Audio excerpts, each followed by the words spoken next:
Hello, welcome to the Fair Observer. I am Luke, a reporter with the Fair Observer, and I'm here today with the founder and president of Peace Worldwide organization and the recent author of book Success Through Intention, Dr. Mehdi Alavi.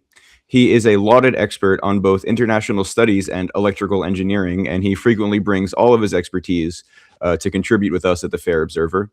He was born in the city of Tehran, which is a city that is currently at the center of global discourse in many different ways. And that is what brings us here today. So thank you for joining us, Doctor. Thank you. Thank you very much for inviting me, Luke. Of course. And so we can just get right into it. So what we're here to talk about today is the situation in Tehran as well as in Iran at large. As the war continues and the conflict continues, the situation on the ground for the 90 million people who live in Iran is pretty frequently, especially in Western media, not discussed. And a lot of the reason for that is the Iranian state has severely restricted internet access for the citizens of the country. And that's one of the things that we wanted to talk about today. So they say that internet access is coming back. They say in Western news that it's coming back, but from what we've discussed already, it doesn't seem that that's particularly the case in Iran. So what is your expertise on that? Well, before January 8th, I could call Iran at any time, and people would answer my phone quickly. And I usually use WhatsApp to call Iran, so I had no issues. After January 8th, it became more restricted. When I call, a lot of times people don't get the ringing. Phone can ring for a long time. Nobody answers, but they can call me, but it's difficult for me to call them. And also before that, when I send a text, I could get a response within, a few hours or maybe the next day. Nowadays, sometimes it takes about a week or so before I get it. So although the Western press is saying that the internet is open, I think there are still restrictions in contacting Iran from outside Iran.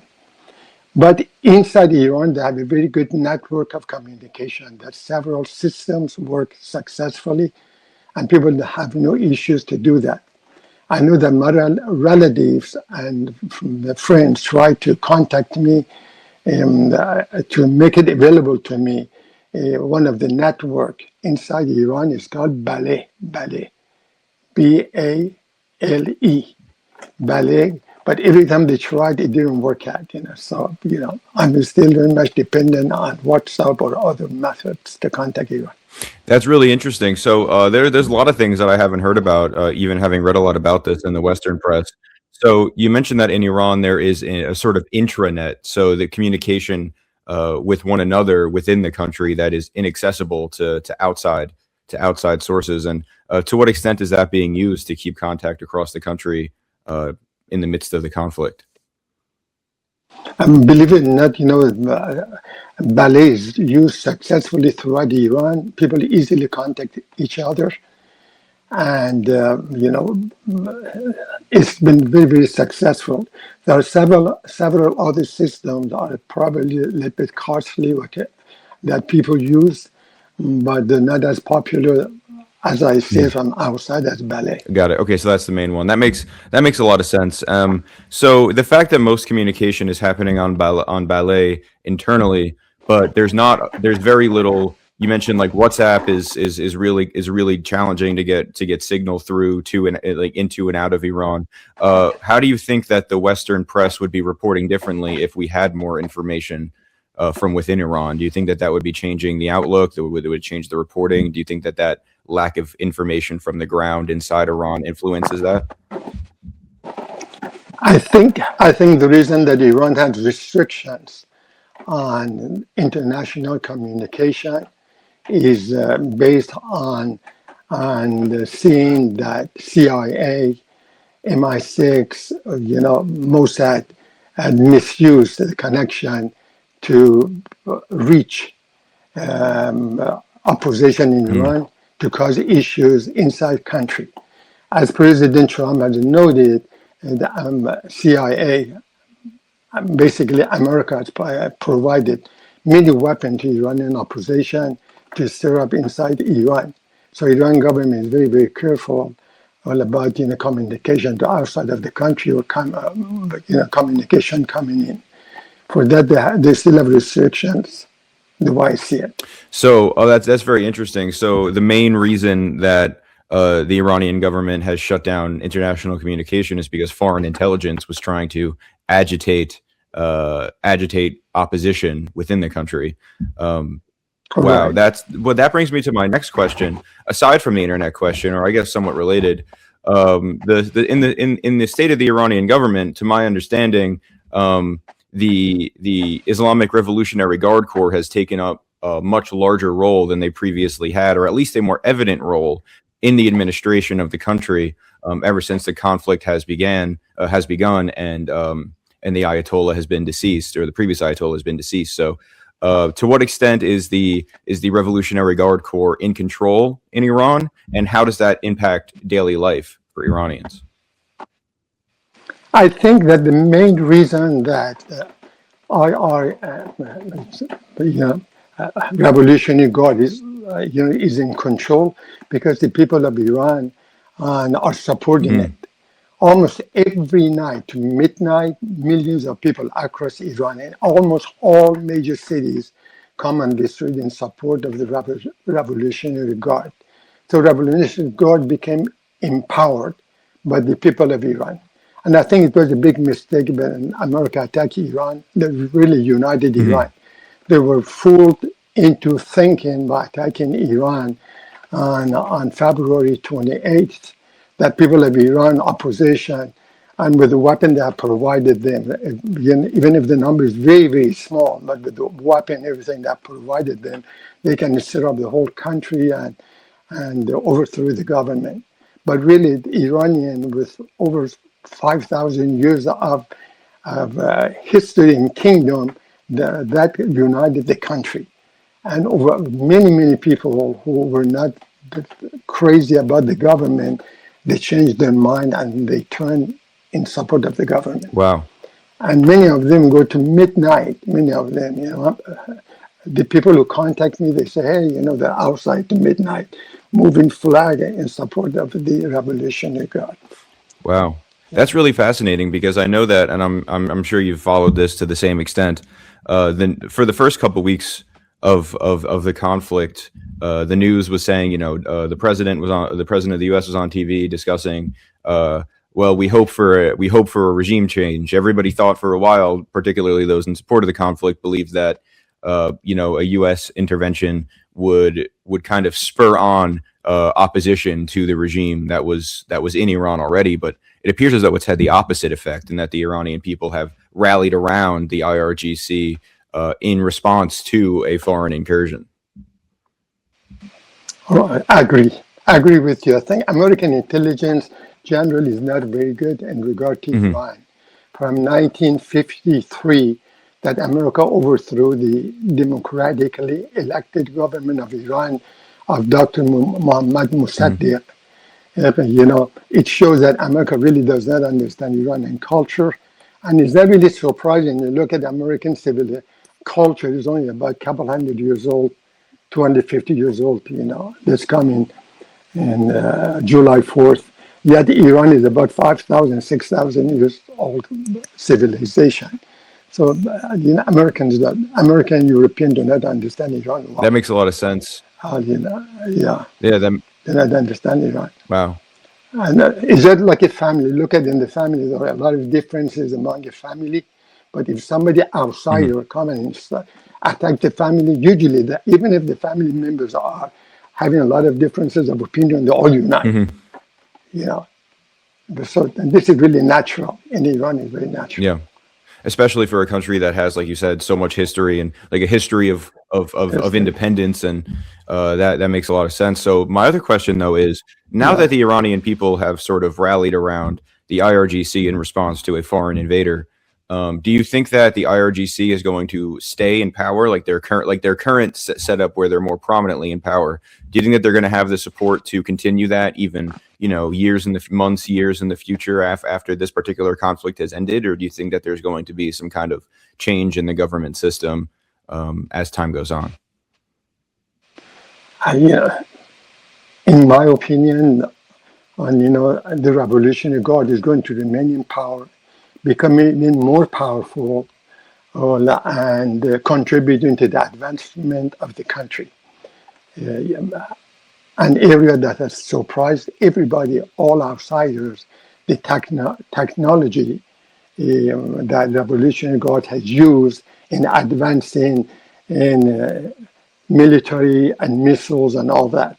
So definitely it's going to be empowered and will be more influential in the future. The government that runs Iran is a liberal government, liberal government.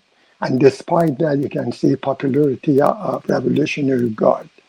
If Mr. Jalili, who was competing with Pezeshkian, was elected, you would have seen definitely much stronger response to Iranian attack. But, because he's very liberal, he slows down and negotiates whatever and keeps Revolutionary Guard more, calm down, not responding to American aggression.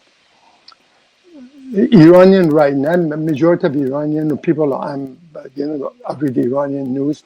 Iranian one really, the Revolutionary Guard or Iranian military to be much tougher on America. There are many Iranians are demanding that American military should even hit Washington, or use ballistic missiles to hit Washington in response to killing the Supreme Leader. Supreme Leader was worldly popular among all Shia people and many Sunni. But not just a regular person to go and, destroy and you deal with one country. So, they think in the response to that, America needs to be severely punished. And I think for years to come, it's going to be tough for America to have good relations with Iran. It was a big mistake. And American people are very intelligent because you look at it. I look at the last poll, 68% of Americans oppose any war with Iran. 68%. Of course, American government is not democratic. They just do whatever they want to do, dictated to them by oligarchy.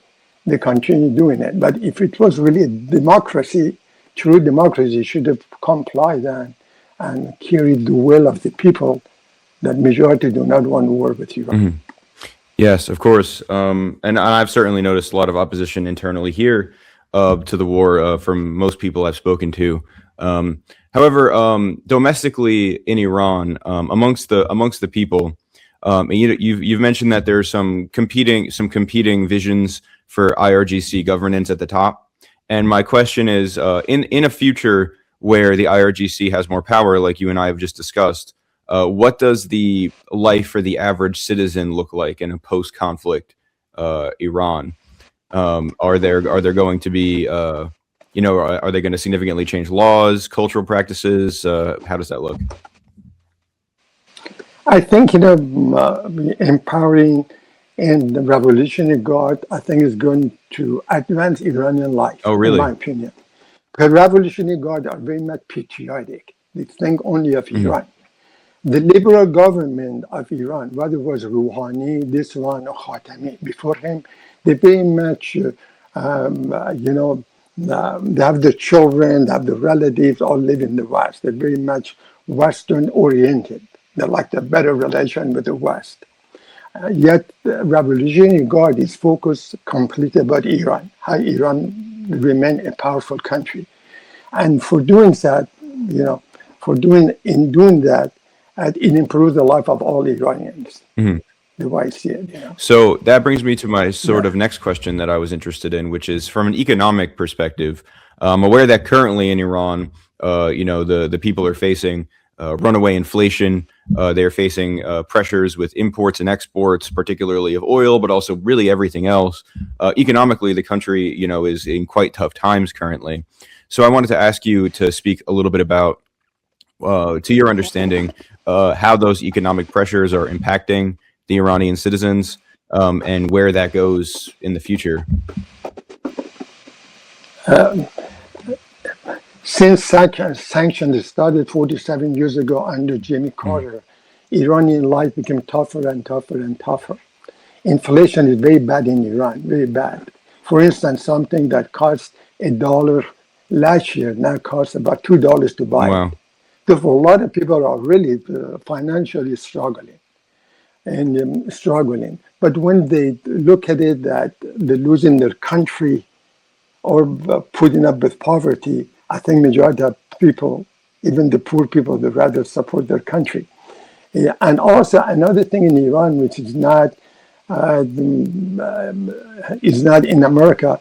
American families are not very united, are not, families are not very close together. In Iran, if you're in a family and people notice you have financial problem, the family members can help you out. It's not like they don't leave you by yourself, you follow me? For instance, over here, the parents raise children and children grow up and move all over America. If they have an issue, they really have to struggle with it by themselves. In Iran, even if they may be moving around, if the relatives know that so-and-so has some financial problem, they generally help. Morally, they think they're obligated to support family members or neighbors. If in Iran you live someplace and notice your neighbor have problem at the dinner, you try to take some food to their home and knock their door and give it to them. So it's a kind of different culture. It helps, but definitely the economy is very tough in Iran. There's no question about it. But at the same time, they know if they drag this one and drag this conflict, America is going to be the loser, because also soon the price of gas and food, whatever in America, will go very high, and many Americans will become very angry and upset at the government.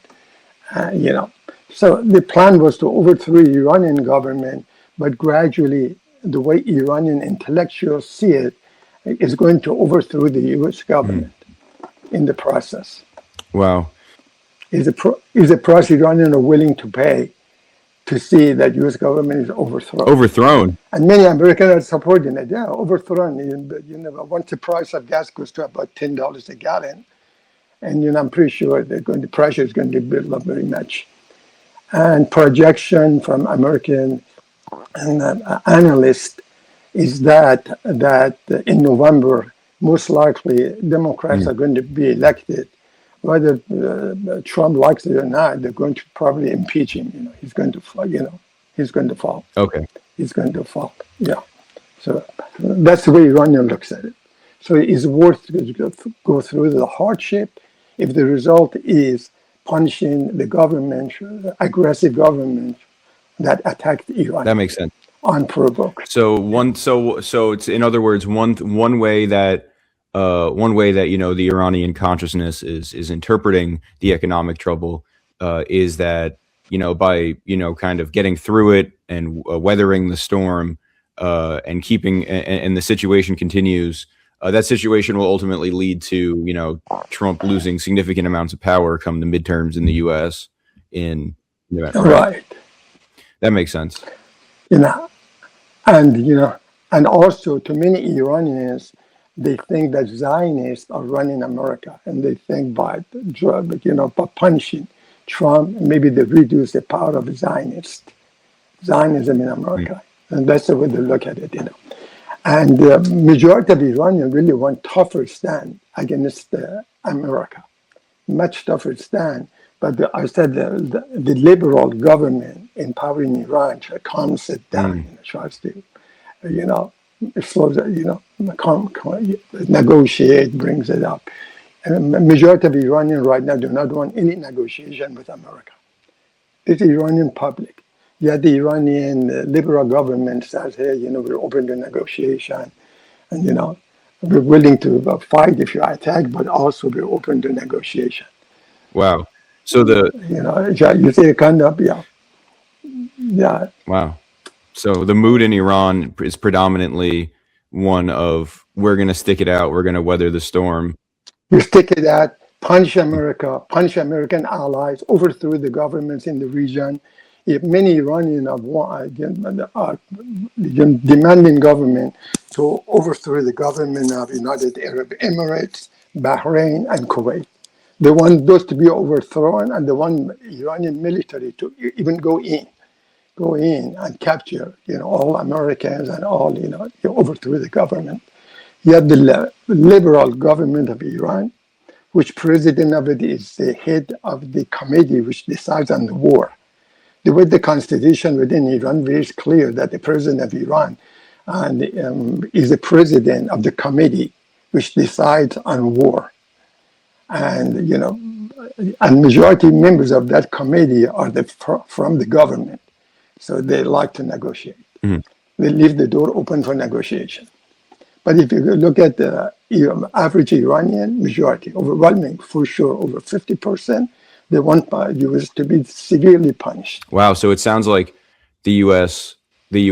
intervention like kind of had the opposite effect that it seems like the administration wanted, in the sense that despite like conflict and war and economic pressures on the Iranian people, they've actually like the sort of more anti-government sentiments from before the war have actually filtered out and given way to a more intensely unified consciousness. All right.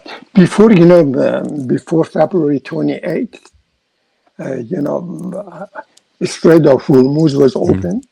Overwhelming majority of Iranians wanted Iran to negotiate with the United States. Overwhelming majority wanted to negotiate. But after that, what the U.S. did for second time, unprovokedly attacked Iran, it just changed the system completely.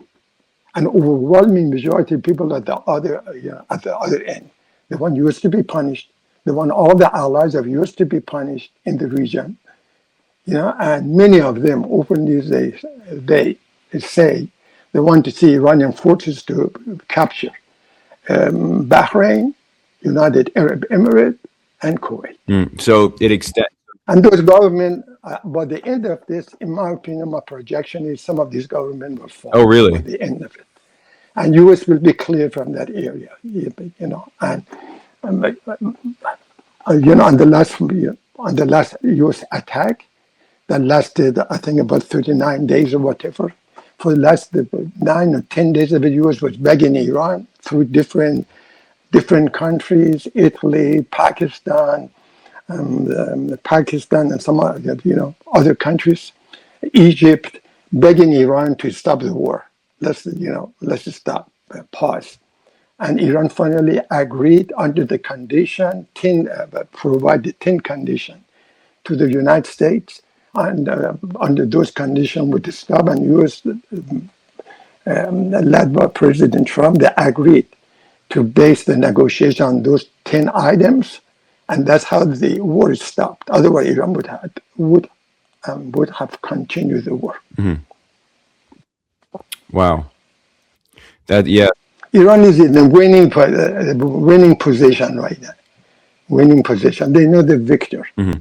But it's a matter, It's a matter of waiting it out. President, a lot of time, every other day, presidents are almost at the end of negotiation. It's going very good. We're at the end of it. When you look at the Iranian, a lot of times they say we're not even negotiating. Or they say we're doing it through Pakistan, We're getting messages through Pakistan. But they definitely do not say that we're at the end of negotiation. We're almost successfully wrapping it up and all that. That President Trump claims, Yeah. So yeah, my other question about that is like, it's, from an analysis standpoint, it's definitely like a very strong analysis that Iran is, in a position where they can sit and wait it out, and that will bring them to a more advantageous position. And but my question is, we all saw the news in, December, January of, people rising up against it. It's been kind of bubbling up occasionally for the past few years of, rebellions against the Ayatollah's government and harsh crackdowns about those rebellions. And it seems as though those are that's basically over. Like that's all gone. Yeah, over. Even if the time it happened, it was not a large number. It was very easily controlled. The reason, common sense really tells you could not have been very big because you notice in the rise they had in December of last year and January of this year, Iran then did not feel that needed to bring the military into the cities. Military never came. Revolutionary Guard never came to the cities. And the people who were involved to calm down the demonstrations were usually besieged people. Besieged people are usually volunteers. Poor guys, many of them don't even get money. Volunteers to help the government in case of emergency. And basically it's like a supporting police they brought in. So that by itself tells you that that the opposition was not that strong. The government was threatened to get more forces on streets of Iran. Wow. Does that make sense? Yeah. So it was volunteer forces. Volunteers doing it. In contrast to America, a few years ago, we had a situation in Missouri that was some protest, a violent protest. United States brought to the street tanks, military, Coast Guard, whatever, as if they're fighting a foreign power, So no, Iran did not bring any military, any big power, but big force into the streets because to them that was not threatening the regime. Okay, so so the point is, like, despite the sort of major attention that those protests got in international news, the Iranian government never really took it as a serious threat. Right. American mainstream media very much follows Israeli media. And whatever Israel makes big, they make big. Whatever they make it small. And they exaggerate a lot of things against Iran and basically demeaning Iran. The policies to demean Iran, say a lot of negative about Iran. And, for instance, when a girl, Mahsa Amini was killed in custody of the Iranian government, at least about 1,000 articles since then have written about that, what Iran did, it killed them in the police custody. Yet, when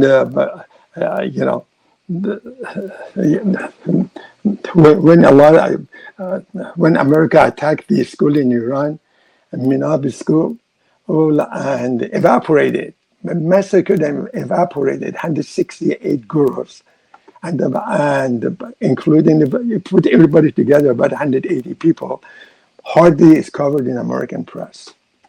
It just tells you that the main media is really biased, and Americans are making a big mistake to follow main media. They need to just look at Fair Observer and other alternatives. Yeah, I mean, I definitely agree. I definitely think, especially like wartime news can get very biased. But like you said, it doesn't even really appear to be working here because, like you said, 68% of the country doesn't even want to be in this war. Most people that I know don't. But regardless of that, the kind of last thing that I wanted to talk about domestically in Iran is the sort of domestic future in Iran. Like, what does a post-war Iranian economy look like? Who will be the biggest export and import partners moving forward if the situation with the U.S. is damaged beyond repair? And what does the like everyday life look like after, like during and after the war, particularly after for the Iranian people? Like, what does the future hold domestically? If I put my analysis projection based on what Iran has done for the last almost 50 years, I would think Iranian future is going to be very bright, and Iran is going to be far more advanced than America in the future. Really? Because look at the speed. Look at the speed of progress Iran has done, and before 1979, when the Shah was ruling Iran, and in no area scientific area, Iran had any good position. They were basically all above 100, ranked in the world in most areas. They were way above 100. Since the Iranian Revolution, you look at many technical areas, Iran is top 10, 15. In 10, 15, in short period, compared to American system, which is 250 years old, Iran in 47 years has progressed so much. If they keep that trend, and move on, I would predict in about 20, 30 years from now, Iran and scientifically going to be way above America. Wow. So That's my like medically, military science. Medically is already one of the best in the world. I think it's one of the top 10 right now. In nano scientific, nano engineering, they're number 2 in the world. Look at a lot of it. In a very short time, they've advanced so far. If you just keep that track, just continue that track, don't even advance it, keep going on that curve, you notice in about 20, 30 years, it's going to be way, way ahead of any Western country. Wow, and you believe that, despite the situation with inflation in Iran, you believe that they'll be able, once the war's over, they'll be able to get the economy back under control, and those pressures will be taken off the people? I think one reason that Iranian economy is in this bad position, because generally for about, out of 47 years, had about over 35 years of it under the leadership of liberal presidents, liberal administrations. And all these governments try to improve relations with the West. But after this war, Iranians have learned a lesson to let the more hardliners come in power. The hardliners from day one, they want a better relation with China, with Russia. You follow me? What better relation with those countries? Yeah, they want it. Military people in Iran, they want better relation with China, with Russia. So I think once Iran gives up, which is most people are now convinced the West is not going to be helpful to Iran. Once the war is over, the relationship with China and Russia will improve, and Iranian economy will open up, and a lot of things will change. And Iran already has a lot of friends in Africa and in other areas. Market will move on. Wow, so you believe that Iran's economic future lies with distancing itself from the sort of Western liberal democratic order and aligning itself with Russia, China, perhaps other developing economies in places like Africa? Right, I agree. Yeah, I think the world is not my projection. I look at it the way people think about it in Iran. Iranian people see the future should be with Chinese and Russia and the neighboring countries, not looking far away to the West. Wow. So that's a very interesting take on the future, and I really appreciate you sharing all this information with me here today. We've covered a lot of ground. Be glad to. Thank you very much for inviting me to participate. I appreciate it. Anytime, and thank you again for your expertise. It's always welcome to share your expertise with us. Join the conversation at Fair Observer and subscribe to our YouTube channel.